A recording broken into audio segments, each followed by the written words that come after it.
The story begins on a hot summer night in Philadelphia, where the neon glow of bars mixed with the noise of the city that never seemed to sleep. Everyone on the street knew who carried weight, who whispered behind corners, and who walked with the kind of confidence that made people step aside.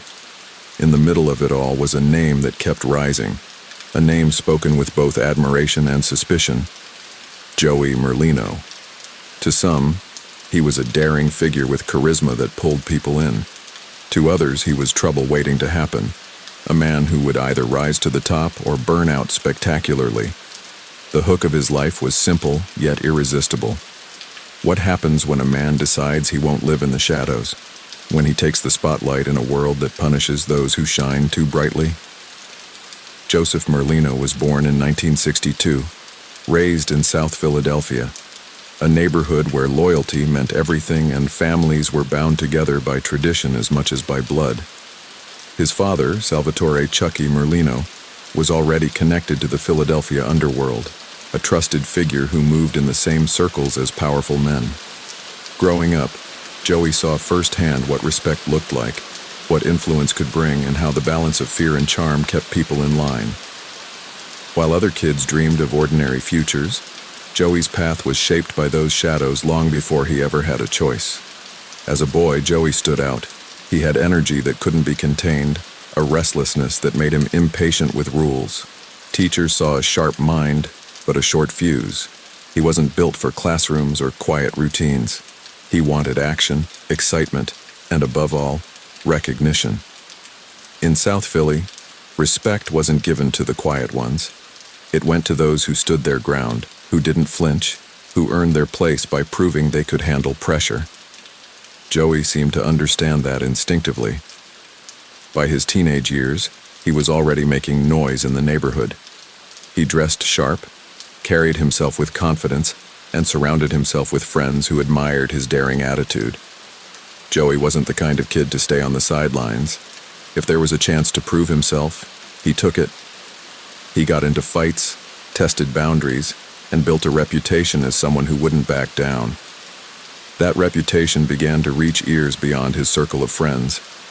Older men in the neighborhood, men tied to the Philadelphia crime family, noticed him. They saw a kid who had charisma, nerve, and ambition.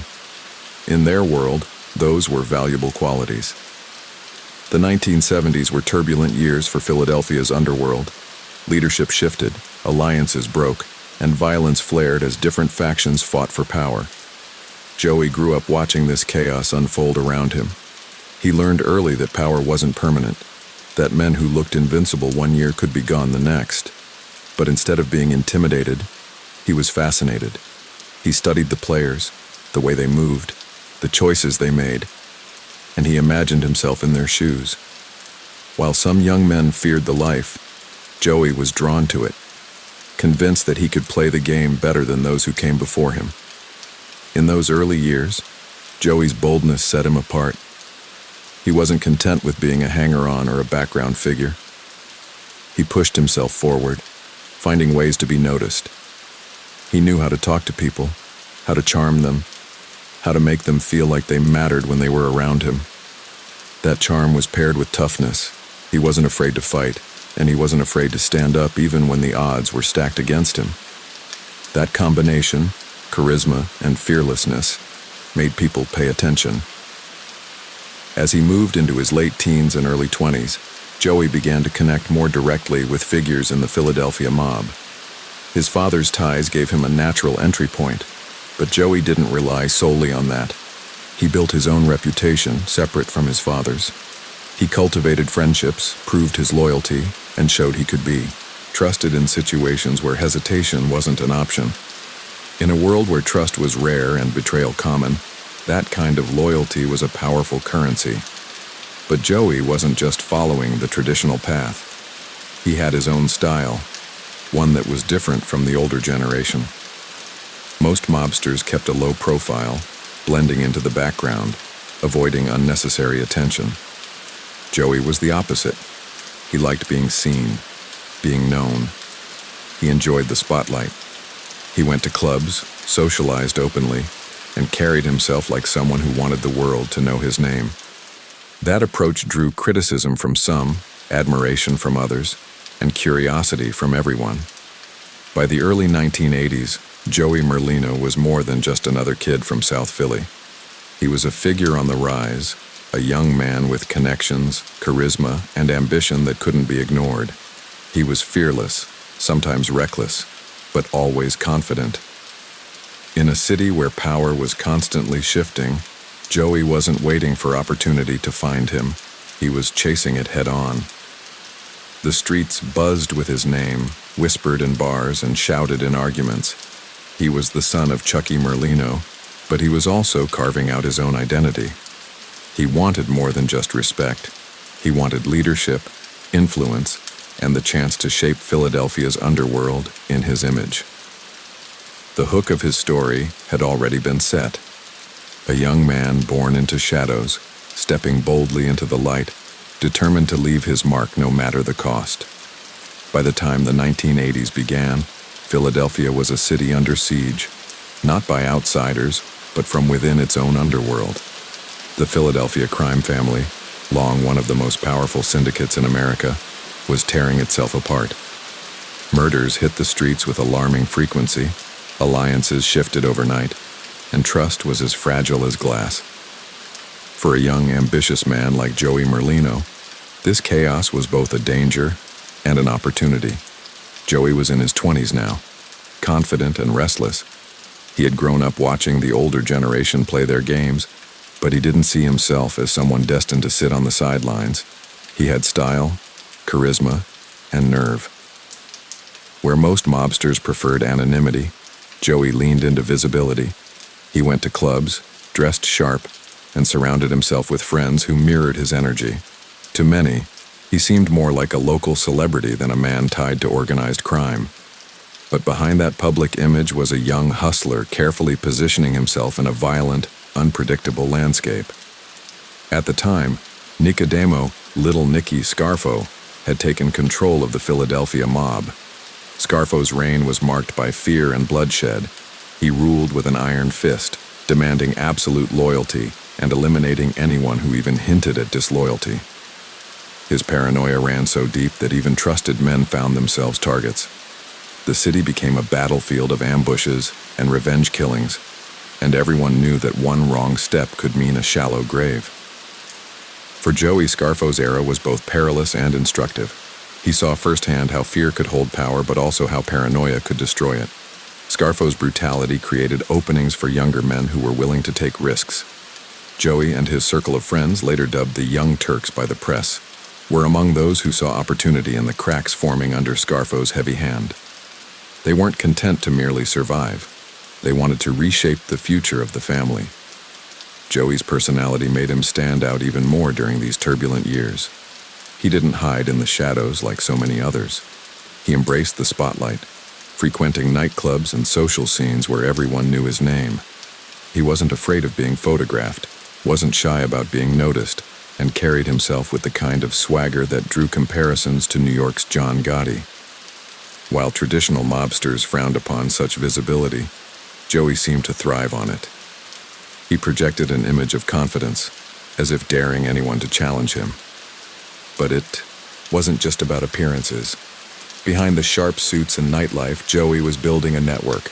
He cultivated loyalty among his peers, young men who shared his hunger for respect and power.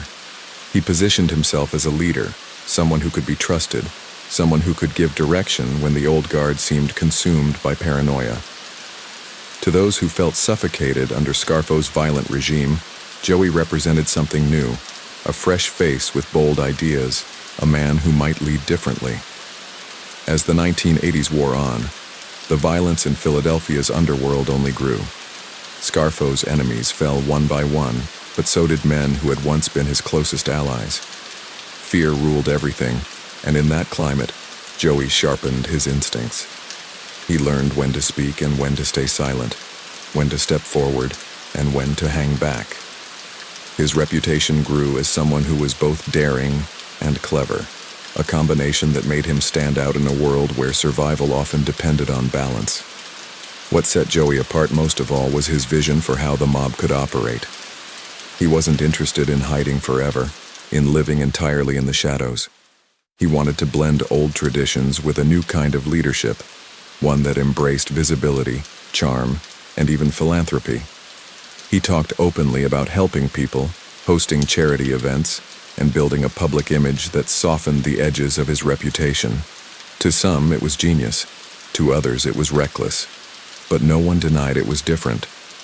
As Scarfo's reign began to falter in the late 1980s, Joey and his circle positioned themselves for the future. Federal indictments and betrayals weakened Scarfo's hold, and the Philadelphia family staggered under the weight of constant infighting. Joey, watching carefully, saw an opening. He was no longer the kid trying to make a name. He was a contender, someone with enough charisma and loyalty around him to influence the direction of the family. By the end of the decade, his reputation extended far beyond his neighborhood. Law enforcement had taken notice, tracking his movements and labeling him a rising star in the underworld. The press, captivated by his flashy lifestyle, began covering him regularly. Nightclubs, expensive clothes, charity events. Joey Merlino wasn't hiding, and that made him fascinating to both reporters and the public. He had crafted an image that was part gangster, part celebrity, and entirely unique in Philadelphia's mob history, but the visibility came with risk. Every photograph, every headline, every whispered story made him a bigger target, not just for law enforcement but for rivals who envied his rising influence. In the mob, ambition was dangerous, and Joey's ambition was impossible to miss. Still, Joey pressed forward. He believed his combination of charm, loyalty, and boldness would carry him where others had fallen. He wasn't just surviving Philadelphia's mob wars. He was preparing to outlast them, to step into a role that no one his age had dared to imagine. The 1980s closed with blood still on the streets, Scarfo's empire weakened, and Philadelphia's underworld desperate for stability. In that uncertain landscape, Joey Merlino was no longer just a restless young man. He was a rising force, poised to turn ambition into leadership. And for a city that had lived through years of fear, the prospect of someone like Joey taking charge was as intriguing as it was dangerous.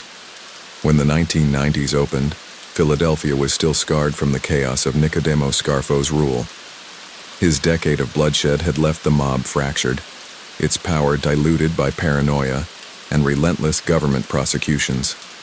The family was weaker than it had been in years, but that weakness also created space. For Joey Merlino and his circle of ambitious young associates, it was the opportunity they had been waiting for.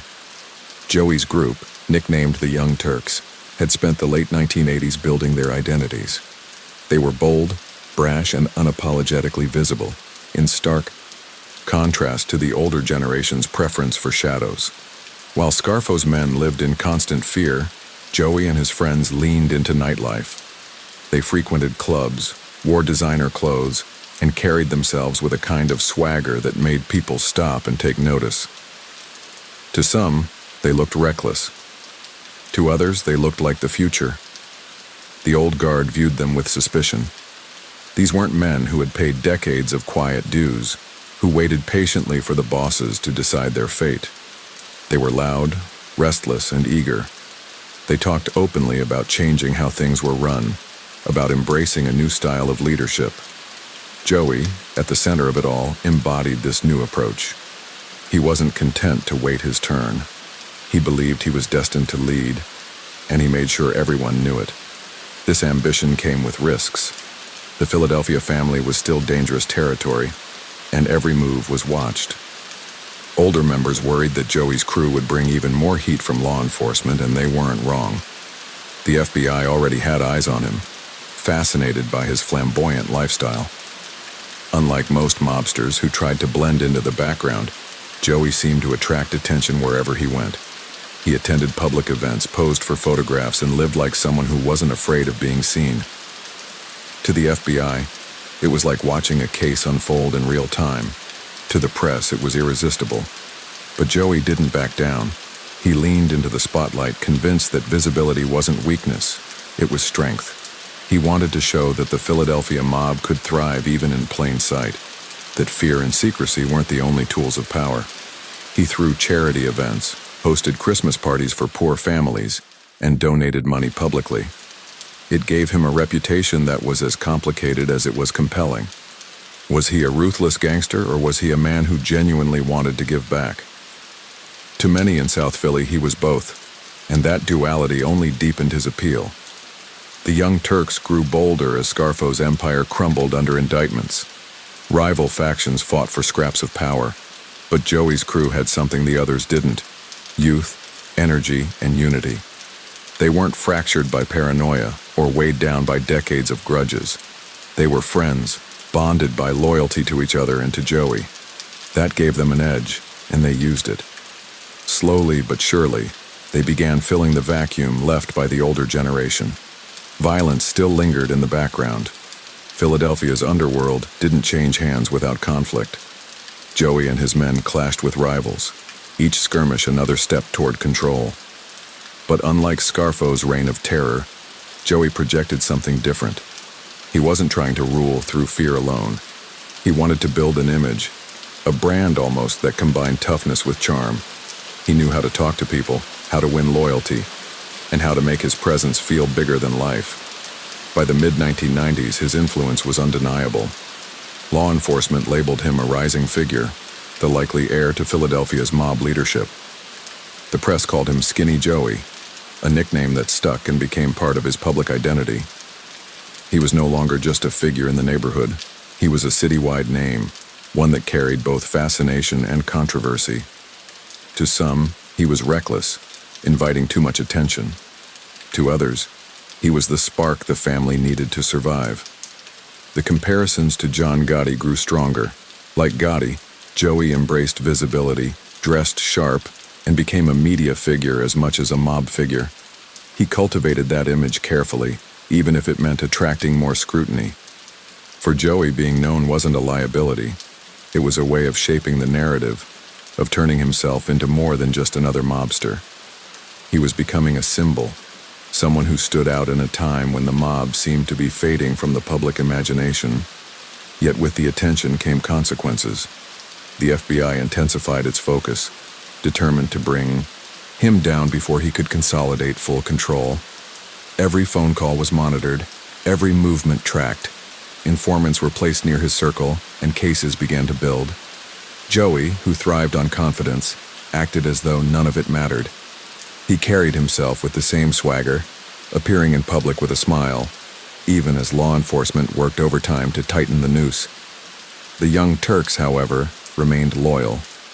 They saw Joey not just as a leader, but as a friend, someone who lived among them, who partied with them, who faced the same risks they did. That bond, forged in youth and ambition, kept them strong even as pressure mounted. Together, they pushed aside remnants of Scarfo's brutal reign and positioned themselves as the new face of the Philadelphia mob. By the end of the 1990s, Joey Merlino was no longer a rising figure. He was the face of the family. His ambition, his visibility, and his defiance of tradition had carried him to the top. Philadelphia's underworld had shifted, and at its center stood a man unlike any leader it had seen before. He wasn't hiding in shadows. He was living in the spotlight, daring anyone, rival, law enforcement, or even the bosses themselves, to challenge him. By the mid-1990s, the whispers were no longer whispers. Joey Merlino was at the helm of the Philadelphia mob. The bloody years of Nicodemo Scarfo's reign were over, and the old guard that had survived was either too fractured, too cautious, or too weary to stop the younger generation from stepping into power. The Young Turks, once dismissed as reckless upstarts, had become the new face of the family, and Joey stood firmly in the center of it all. Joey's style of leadership immediately distinguished him from his predecessors. Where Scarfo ruled through fear and isolation, Joey cultivated loyalty through charisma and shared experience. He was hands-on, present, and visible. He didn't stay in back rooms giving orders from the shadows. He walked the neighborhoods, dined in public, partied in nightclubs, and made himself a constant presence in Philadelphia's social fabric. To the public, he wasn't a mysterious figure whispered about in coded tones. He was a name, a face, and a personality. That visibility was intentional. Joey understood that power wasn't just about control, it was about perception. If people saw him as larger than life, if his name carried both fear and fascination, then his influence extended beyond what could be measured in money or soldiers. He leaned into this strategy, throwing charity events, hosting parties, and even giving quotes to reporters. To the press, he became Skinny Joey, Philadelphia's version of John Gotti. To the neighborhoods, he was both a benefactor and a symbol of defiance, someone who stood proudly in a world where most hid. But while Joey's charm and visibility won him admirers, it also made him a prime target. The FBI, already wary of Philadelphia's history of violence, intensified its focus. Agents tracked his movements, photographed his dinners, and tried to plant informants in his circle. Wiretaps clicked in the background, every phone call a potential piece of evidence. Joey didn't make it easy for them. He was careful with his words, spoke in guarded tones, and used coded language. But he wasn't invisible, and law enforcement knew that visibility gave them a trail to follow. Inside the family, Joey solidified control with a mix of loyalty and decisiveness. He rewarded those who stood with him, giving them status and opportunities. At the same time, he made clear that betrayal wouldn't be tolerated. His leadership style wasn't as openly violent as Scarfo's, but it was no less firm. He didn't need to constantly remind people with blood. His presence alone carried authority. His men respected him because he was among them, eating at the same tables, drinking at the same bars, and facing the same dangers. Philadelphia itself became fascinated with him. Joey wasn't just another mob boss. He was a public figure, his name appearing in newspapers as often as politicians and sports stars. The city's working-class neighborhoods, especially in South Philly, saw him as one of their own, someone who hadn't abandoned his roots, even as he rose in power. That kind of connection made him difficult to dismiss. For some, he was a criminal. For others, he was a folk hero. Still, the attention came at a cost. Law enforcement built cases slowly, methodically, using every tool at their disposal. Undercover agents gathered information, prosecutors prepared indictments, and FBI files thickened with reports of Joey's activities. He was linked to gambling, extortion, and loan sharking, the bread-and-butter operations of the mob. But Joey, confident as ever, treated the investigations almost like a game. He smiled in court appearances, spoke casually to reporters, and projected an air of untouchability. The late 1990s saw the tension between Joey and law enforcement reach a boiling point. Indictments began to pile up, charging him and his associates with racketeering, conspiracy, and other crimes tied to the family's operations. Federal prosecutors painted him as the face of organized crime in Philadelphia, a man who had taken control through intimidation and continued to profit from illegal enterprises. Joey, in turn, maintained his charm. He denied being a mob boss, brushed off accusations, and insisted he was just a businessman and a neighborhood guy. For the public, the spectacle was captivating. Courtrooms filled with reporters eager to capture his latest quote. Headlines splashed his name across front pages. To the FBI, he was a target. To the press, he was a story. And to his supporters, he was still Skinny Joey, the man who represented something larger than life in South Philly. The comparisons to John Gotti grew stronger with each appearance. Like Gotti, Joey seemed to thrive under pressure, using trials and indictments as stages rather than setbacks.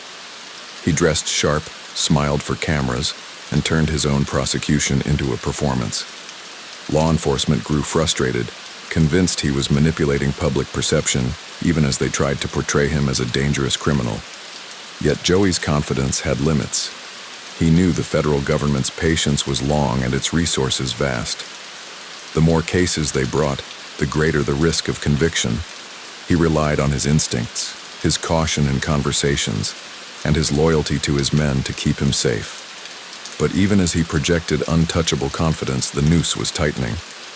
The FBI had spent years building its case, and sooner or later the weight of evidence would land. Still, in those years, Joey Merlino had achieved what many thought impossible. He had risen from a restless kid in South Philly to the undisputed leader of the Philadelphia mob. He had reinvented what it meant to be a boss, trading shadows for spotlight, fear for charisma, and secrecy for style. His reign wasn't just about control. It was about changing the very image of the underworld in the public eye.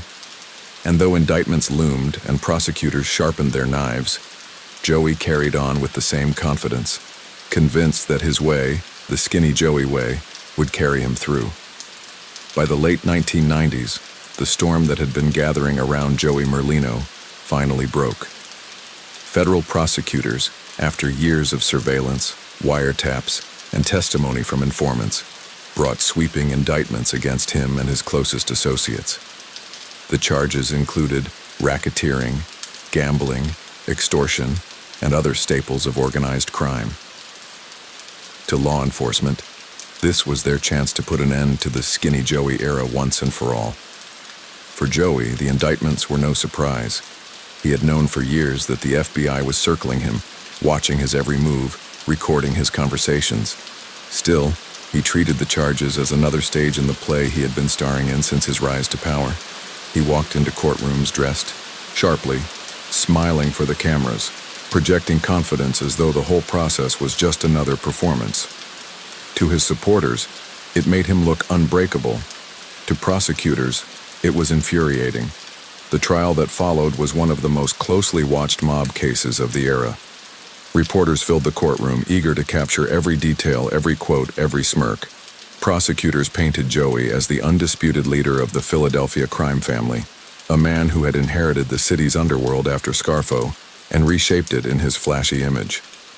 They laid out testimony from cooperators, men who had once been close to him, but now turned government witnesses. They detailed gambling operations, loan sharking schemes, and extortion rackets that they said lined Joey's pockets. Joey, however, continued to deny he was a mob boss. He insisted he was nothing more than a gambler, a neighborhood guy, someone who liked to be around friends and family. His lawyers argued that the government was obsessed with painting him as a figure larger than life, that the media's fascination with his lifestyle had distorted the facts. And to Joey's credit, he leaned into that narrative, never letting the pressure crack his public demeanor. The jury's decision reflected the complexity of the case. Joey was convicted on racketeering charges, but prosecutors didn't get everything they wanted. He was acquitted of some of the most serious allegations, including murder charges that could have kept him behind bars for life. Instead, he was sentenced to 14 years in federal prison. It was a victory for law enforcement, but not the knockout blow they had hoped for. For Joey, prison was a setback, but it wasn't the end. Even behind bars, his influence lingered. The young Turks who had risen with him remained loyal, keeping his name alive on the streets. Associates visited, letters were exchanged, and his presence was still felt in South Philadelphia. To many, he was still the boss, even if the walls around him said otherwise. His time in prison also added another layer to his image. He wasn't just a mob boss now. He was a survivor, someone who had faced down the federal government and walked away with less time than many expected. He served his sentence with the same composure he carried in public, treating it as part of the life rather than the end of it. Meanwhile, outside, his legend grew. Reporters continued writing about him, documentaries featured his story, and his name remained part of Philadelphia's cultural conversation. Unlike other mobsters who faded into obscurity once incarcerated, Joey kept his relevance alive. People debated whether he would return to power after his release, whether he would continue his flamboyant style, or whether prison would finally dim the spotlight he had embraced so eagerly. The late 1990s and early 2000s also marked a shift in organized crime itself. The days of absolute mob dominance were fading as law enforcement cracked down harder, and corporations took over businesses once controlled by the underworld. But Joey remained a reminder of what the mob had once been, a figure who refused to vanish quietly, who insisted on being seen even in an age where invisibility was survival. When Joey eventually walked out of prison in the 2010s, he returned to a world that had changed. But even during his incarceration, he had managed to keep his image alive. to maintain the aura that had made him both fascinating and feared. His time behind bars didn't erase his story. It added another chapter, another layer of resilience to a man who had built his entire persona on defying expectations. The conviction proved that Joey Merlino wasn't untouchable, but it also proved something else, that even when the government won, they couldn't erase his influence. Skinny Joey was still a name, still a story, still a presence in Philadelphia. Prison hadn't silenced him. If anything, it had kept him alive in the public imagination, turning him into a figure as much myth as man. When Joey Merlino walked out of federal prison in the 2010s, he stepped into a world that had changed dramatically since the 1990s. The streets of South Philadelphia were not the same battlegrounds of his youth. The mob was weaker, fractured by decades of prosecutions, betrayals, and generational shifts. Casinos, sports betting, and corporate entities now dominated industries that had once been mob staples. But Joey's name, Skinny Joey, was still alive, still whispered, still written in headlines. From the moment of his release, people wondered what he would do. Would he return to Philadelphia, reclaim the throne, and attempt to rebuild the family in his own style? Or would he finally step away from the shadows, embracing a quieter life? Joey, never one to do things the way others expected, chose something in between. He relocated to Florida, trading the gritty streets of South Philly for the sunshine and palm trees of Boca Raton. On the surface, it looked like a clean break, a man leaving behind the chaos for a calmer, more legitimate lifestyle. In Florida, Joey cultivated a new image. He opened and ran restaurants, including a namesake Italian spot that became both a business venture and a stage. Customers came not just for the food, but for the chance to see him, to catch a glimpse of the man who had been painted as Philadelphia's flamboyant mob boss. Joey leaned into that visibility with the same confidence he always had. He was polite to customers, posed for photos, and continued projecting an air of charisma that made people feel as though they were in the presence of a legend. But the old life never completely let go. Even as he poured wine in Boca and played the role of restaurateur, whispers followed him. Law enforcement in Florida kept an eye on him, convinced that a man like Joey couldn't simply walk away. The FBI still considered him a figure of influence, someone who might be pulling strings in Philadelphia from afar. They speculated that his relocation was less about retirement and more about strategy, a way to distance himself physically while staying connected to the family business. Joey, for his part, denied it. He insisted he was done with the mob, that his time had been served, that he wanted nothing more than to live legitimately. And in many ways, his life in Florida reflected that. He spent time with family, mingled with friends, and avoided the kind of reckless moves that had once drawn constant attention. But his reputation was so strong that even ordinary actions were viewed through the lens of suspicion. A phone call, a meeting, a dinner. It was all enough to trigger speculation about whether Skinny Joey was still in the game. The media didn't help. Reporters loved to write about him, to photograph him at public events, to remind readers of his past. Joey remained fascinating because he represented something rare, a mob boss who embraced the spotlight, who didn't hide, who seemed to live as comfortably in the glow of attention as he did in the secrecy of the underworld. To the public, he was part outlaw, part folk hero, part celebrity. To the FBI, he was unfinished business. In Philadelphia, his name still carried weight.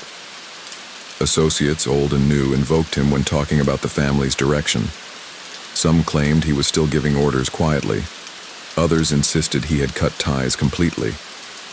The truth was elusive, perhaps deliberately so. Joey had always been skilled at controlling perception, at making people see what he wanted them to see. In Florida, that skill only deepened. He let people speculate, neither confirming nor denying, living comfortably in the ambiguity. Life in Florida also gave him something he had rarely had before: distance. In South Philadelphia, every move was scrutinized, every decision challenged. In Boca, he had space to breathe, to play golf, to enjoy sunshine, to live without the constant pressure of mob wars. It was a softer backdrop for a man whose earlier decades had been defined by blood and headlines. Yet even there, the undercurrent of his past never disappeared. Federal prosecutors eventually came knocking again, bringing new cases that alleged he had continued to participate in organized crime activities. Though he beat some charges, the investigations were a reminder that no matter where he lived, Joey Merlino would always be under a microscope. To the government, he wasn't a restaurateur or retired figure. He was still Skinny Joey, still the face of Philadelphia's mob, even if the family itself was a shadow of what it once was. What fascinated people most was how Joey carried himself through it all. He never seemed rattled, never seemed desperate. He smiled for cameras, cracked jokes with reporters, and leaned into the contradictions of his life. He was a man with one foot in legitimacy and one foot in legend, balancing carefully between the two. To his supporters, he was proof that resilience mattered more than setbacks. To his critics, he was simply a man who couldn't let go of power. By the mid-2010s, Joey Merlino had reinvented himself without ever truly leaving behind who he was. Florida gave him sunshine, restaurants, and a new pace of life. But the shadow of Philadelphia followed him, a reminder of his past and a hint that, even in retirement, he would never be just another face in the crowd. He was still Skinny Joey, still captivating, still controversial, and still a man whose story was far from over. By the mid-2010s, Joey Merlino had settled into his Florida life, but the past was never far behind. He was running his restaurant, golfing, and enjoying the subtropical pace, yet the FBI and federal prosecutors had not taken their eyes off him. To them, Joey would never be just another man living under palm trees.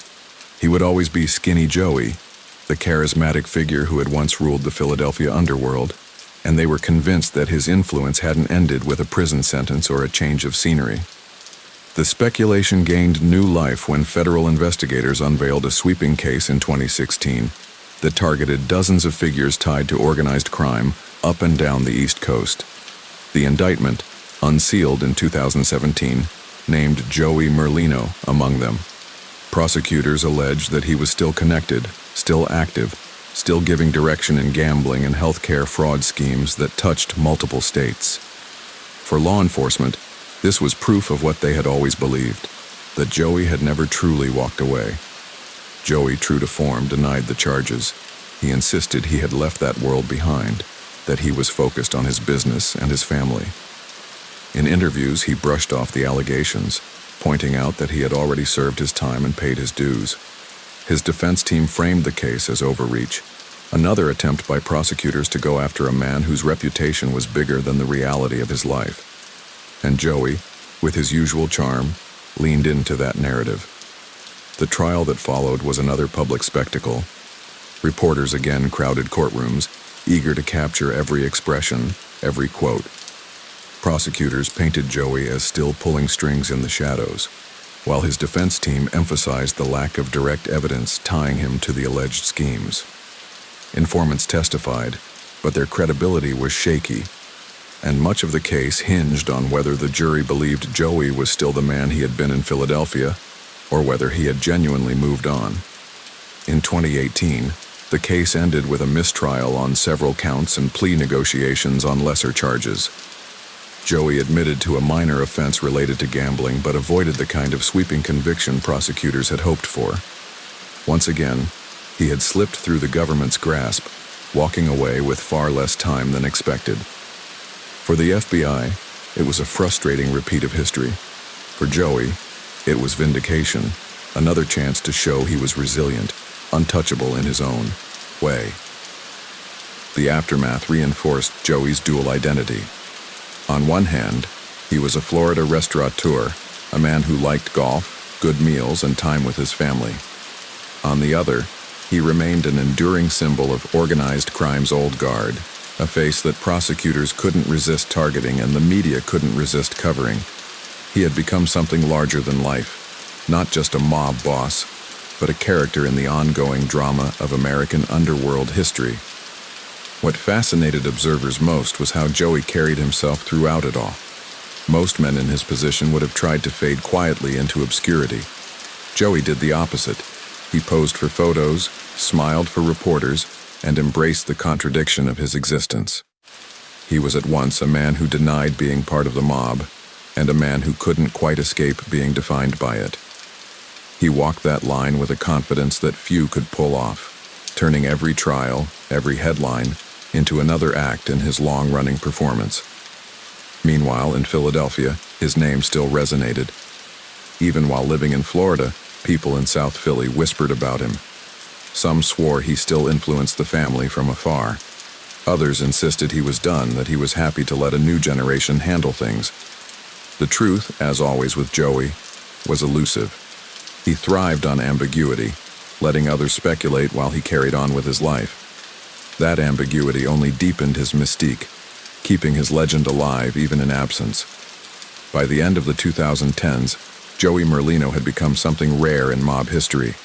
A man who had survived wars, indictments, prison, and relentless FBI scrutiny, yet still walked free, still smiling, still relevant. He wasn't the same young firebrand who had stormed into the 1990s determined to take over Philadelphia, but he hadn't disappeared either. Instead, he had evolved, blending legitimacy and notoriety into a persona that continued to captivate.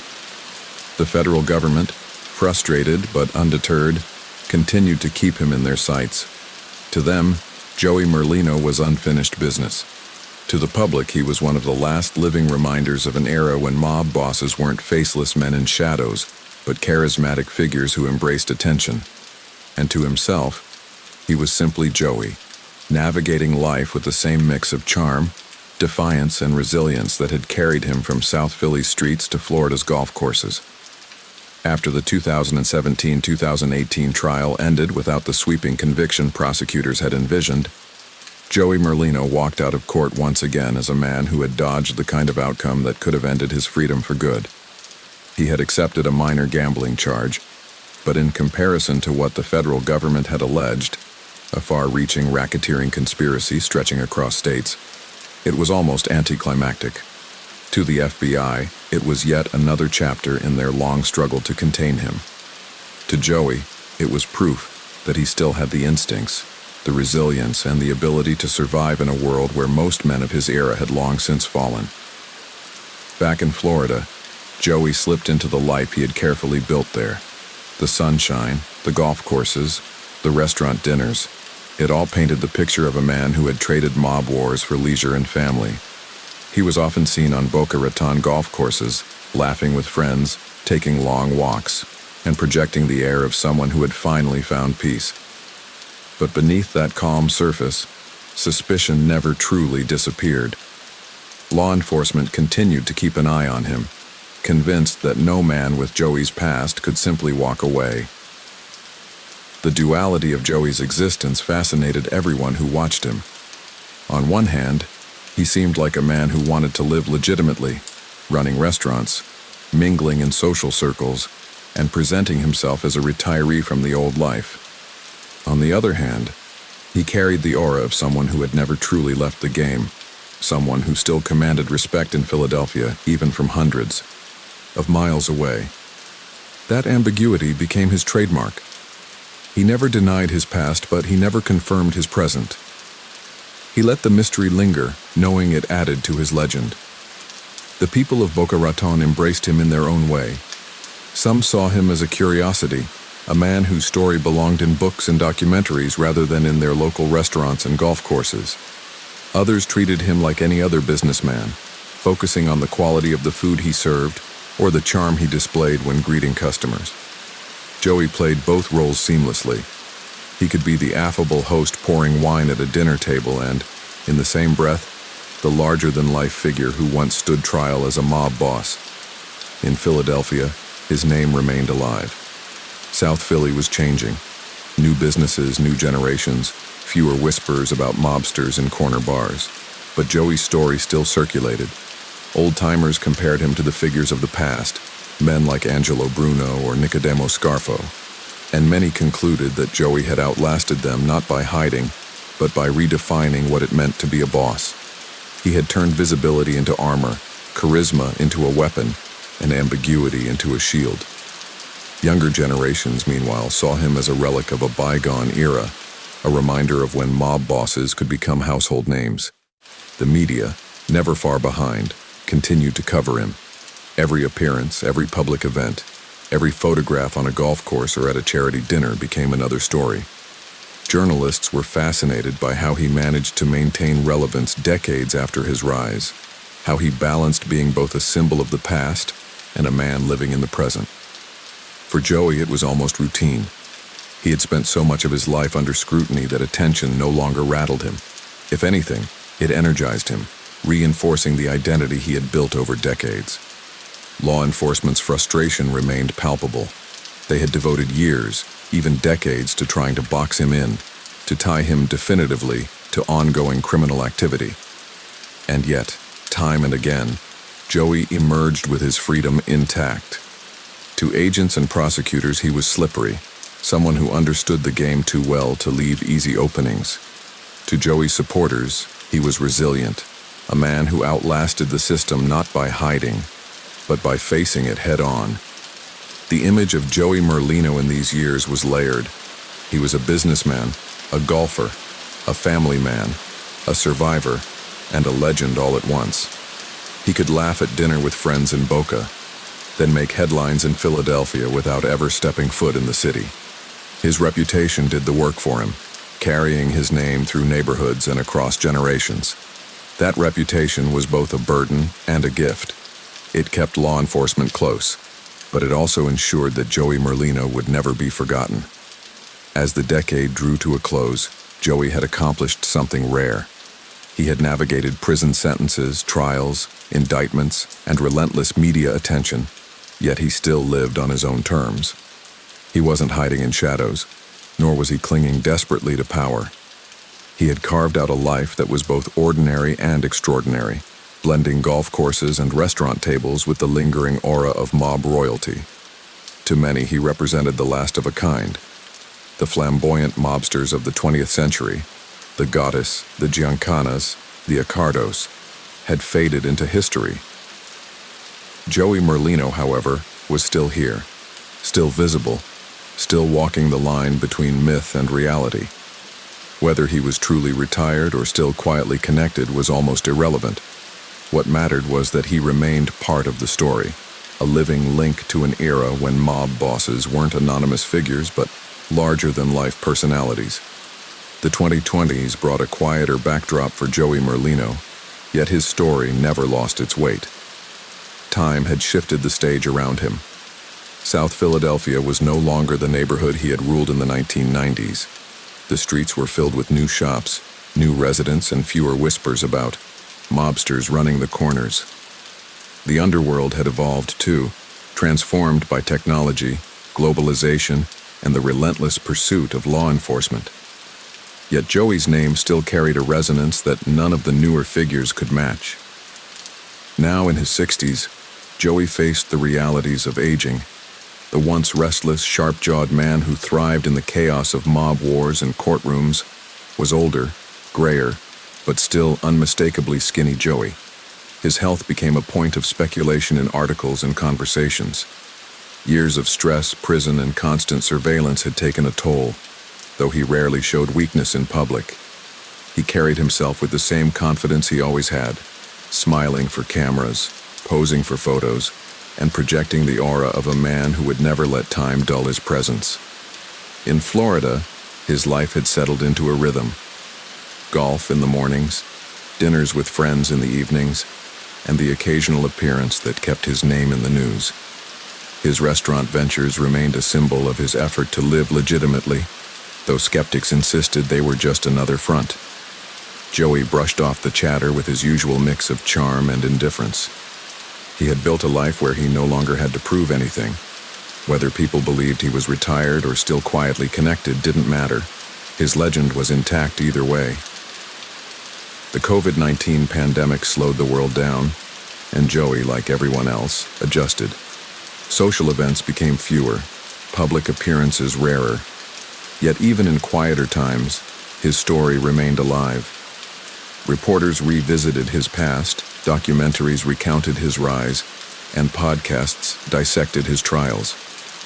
In an era where media was consumed differently, Joey's legend found new life. Younger audiences, many of whom hadn't even been born during his rise in the 1990s, discovered his story through streaming platforms, treating him as a character out of history books rather than someone still alive under the Florida sun. What made Joey's story endure wasn't just his survival, it was his style. He had lived out loud in a world where silence was often the rule. He had smiled in courtrooms, thrown charity events, and turned himself into a recognizable figure, even as prosecutors tried to paint him as dangerous.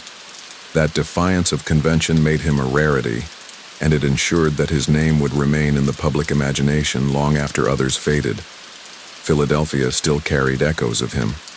In bars and on street corners, older residents told stories about the days when Skinny Joey ran the show, when the city buzzed with headlines about his every move. Younger residents, curious about the legends they'd heard, looked him up online, watching interviews and reading articles that made him seem larger than life. Joey no longer needed to walk the streets of South Philly to maintain his presence there. His legend did the work for him. Law enforcement hadn't forgotten him either. Even in his 60s, Joey remained a subject of interest.